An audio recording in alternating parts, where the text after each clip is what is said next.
Problem identify किए थे उसे पाई चार्ट में इवैल्यूएट किया। कैटेगरी ए को 29, कैटेगरी बी को 39, कैटेगरी सी को 32% मिला हुआ है।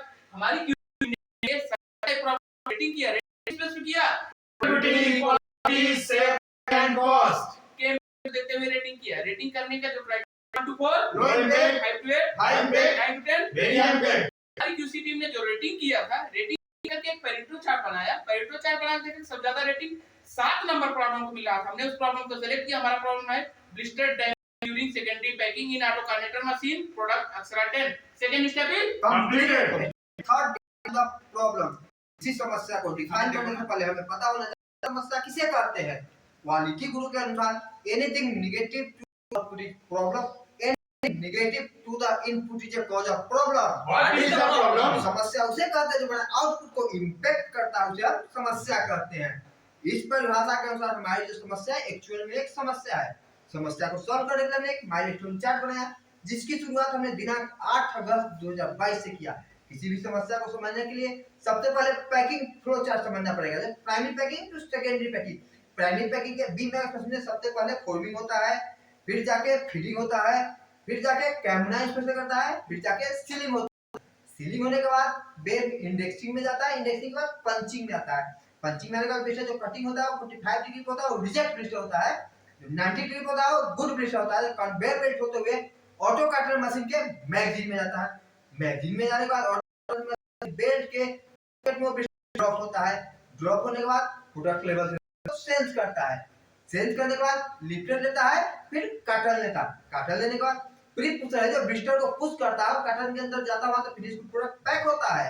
आपने पैकिंग फ्लो चार्ट बताया लेकिन प्रॉब्लम कहां हो रहा है समझ में नहीं आया। जैसा कि स्क्रीन पे दिख रहा है समस्या था सेकेंडरी पैकिंग के हाई कट मशीन के प्री पुशर में पुश करते समय ब्लिस्टर डैमेज हो रहा था, वही मेन समस्या था। इससे प्रोडक्ट पे क्या क्या इम्पैक्ट पड़ रहा था? ज्यादा रिएक्शन निकल रहा था, ज्यादा यूटिलिटी लग रहा था, ज्यादा लिमिट लग रहा था, इसमें कम आउटपुट निकल रहा था और डिलीवरी टाइम भी ज्यादा लग रहा है। इन सब उद्देश्यों के लिए हमने गोल सेट किया। Objective and goals: increase productivity, goal by increase 35%, minimize file consumption, goal by decrease 10%, minimize damage disturb, goal by decrease 10%, minimize utility, goal by decrease 25%, delay and delivery. Goal by increase 25%। Step third is completed. Step 4 analyze the problem. समस्या की विश्लेषण करने के लिए हमने 4W1S technique का इस्तेमाल किया। 4W1 टेक्निक क्या है? 1W what is the problem? Damage blister. 2W Where is the problem? I got coordinator machine. When was the problem identified? During secondary packing cartonator machine, 4W who identify Technician was identified. 1H How problem was occur? at a looking time more rejection of blister during packing। विश्लेषण करने के बाद सिद्ध हो गया कि एक batch का जो रिजेक्शन था 10.1 था, 10.13% हो रहा था। जो कि ज्यादा हो रहा था। तो हमारे किसी टीम ने एक साल का डाटा बैकअप लिया, उसको लाया और step 4 is Completed. Step number 5. Identification of cause. Cause को identify करने के लिए टीम ने round robin and sleep method का यूज करके ब्रेनस्टॉर्मिंग किया। ब्रेनस्टॉर्मिंग करने के लिए हमने 6 में एनालिसिस किया। 6 में एनालिसिस है। दो कॉज, मशीन में, कॉज, मटेरियल में, दो कॉज, मेथड में, 4 कॉज, मेजरमेंट में, दो कॉज, अदर मेजर में, 0 कॉज। इन कॉज को हमारी team primary cause, secondary cause, tertiary cause में आइडेंटिफाई किया। इसे इशिकावा डायग्राम भी क्योंकि डॉक्टर इशिकावा आया था। Step number 5 completed. Step number 6 identification of root cause. Root cause को एनालाइज करने के लिए हमारी टीम ने जो कॉज आइडेंटिफाई किया था उसको हमने क्लासिफाई किया चांसेबल कॉज एंड असाइनेबल कॉज में। चांसेबल कॉज किसे कहते हैं? चांसेबल कॉज इनहेरेंट होते हैं, इनका प्रोसेस में कोई इंपैक्ट नहीं होता, ये बहुत कॉमन कॉज कहलाते हैं। असाइनेबल कॉज इनहेरेंट नहीं होते हैं, इनका प्रोसेस में बहुत ज्यादा इंपैक्ट होता है, स्पेसिफिक कॉज कहलाते हैं और ह्यूमन के कारण जनरेट होते हैं। इसके बेस पे हमारी टीम ने इन कॉज को सिलेक्ट किया। सिलेक्ट करने के बाद रेटिंग किया और रेटिंग जो सबसे ज्यादा किया वो 2 नंबर के कॉज को किया। इन कॉज को आगे ले जाते हुए हमारी टीम ने परेटो चार्ट बनाया। परेटो चार्ट बनाने के बाद हमें आइडेंटिफाई हुआ कि 2 मेन कॉज आइडेंटिफाई हुए। वो 2 मेन कॉज क्या थे? Leaflet size might be thick, misalignment of push. In cause को आगे ले जाते हुए हमारी टीम ने वाईवाई तकनीक का इस्तेमाल करते हुए 1 बाय 1 वाईवाई एनालिसिस किया। इसमें पहला कॉज था leaflet size might be thick. Why? machine, Why? Leaflet are damaged to coordinator machine. Why? blister also damaged, Why? Pusher force is not coming as per blister requirement. The second cause of misalignment of pusher during pushing. Why? blister might be lightweight, Why? Blister are not come bucket properly. Why? blister also damage. Why?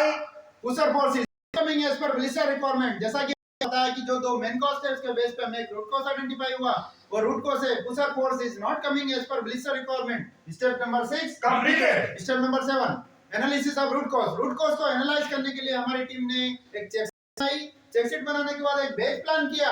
Base plan करने के बाद हमने day 1 से लेके day 10 के blister rejection के data collect किए।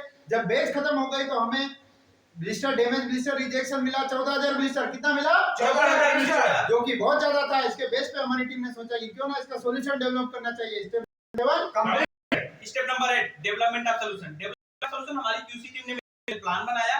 Plan बनाने के बाद उसको लिस्ट डाउन किया। लिस्ट डाउन करने के बाद उसका रिसोर्स चेक किया, जिसमें हमें दो सजेशन सॉल्यूशन मिले। जो पहला सजेशन सॉल्यूशन है कि हम लीफलेट साइज को मॉडिफाई कर सकते हैं, नहीं कर सकते हैं। This is non viable. ये हायर मैनेजमेंट से बात करना पड़ता है और टाइम टेकन प्रोसेस है। जो दूसरा सजेशन सॉल्यूशन है कि हम प्री पुशर को मॉडिफाई कर सकते हैं, हाँ कर सकते हैं। This is viable. ये इजीली अवेलेबल था। कंसर्न डिपार्टमेंट की सहायता से हमने इसे मॉडिफाई किया। जैसे आपको स्क्रीन पे दिख रहा है, बिफोर हमारा थीम था जो ब्लिस्टर को पुश करते हुए ब्लिस्टर को डैमेज कर रहा था। आफ्टर जो थिक हो गया, विदाउट डैमेज ब्लिस्टर को सोबॉक्स में पैक कर रहा है। Step 8 is completed. Step number 9 probable resistance. Probable resistance हमारी क्यूसी टीम ने सेफ्टी और क्वालिटी के इंपैक्ट को देखते हुए कंसर्न डिपार्टमेंट से बात किया और पीडीसीएस यूज किया। प्लान में हमने क्या किया?